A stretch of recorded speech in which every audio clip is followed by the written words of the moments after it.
Identify the target reaction and target species. The chemical equation representing the target process, the sublimation of iodine, is I2 gives I2. We need to manipulate the two given chemical equations so that when added together, they yield this target equation. This application of enthalpy additivity is known as Hess's law. Manipulate the first given equation. The first equation is 1 over 2 H2 plus 1 over 2 I2 gives HI quad delta H equals 26 kilojoules per mole of reaction. Since our target reaction requires 1 mole of solid iodine reactant, I2, on the left-hand side, we must multiply this entire equation and its corresponding enthalpy change by 2.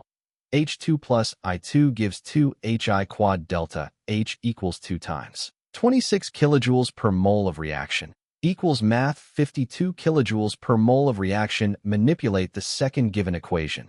The second equation is 1 over 2 H2 plus 1 over 2 I2 gives HI quad delta H equals minus 5.0 kilojoules per mole of reaction. Since our target reaction requires 1 mole of gaseous iodine product, I2, on the right-hand side, we must reverse this equation, which changes the sign of its delta H from negative to positive, and multiply the entire equation by 2.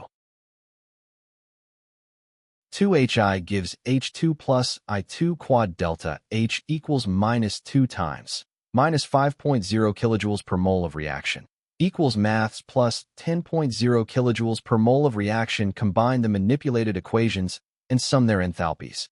Add the two modified equations together. H2 plus I2 plus 2HI gives 2HI plus H2 plus I2. Cancel out the spectator species that appear on both sides of the reaction arrow, H2 and 2HI.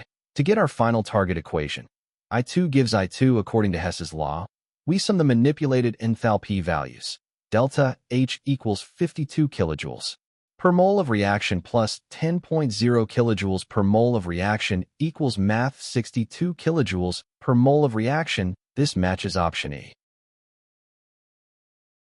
The correct answer is option E, 62 kilojoules per mole of reaction.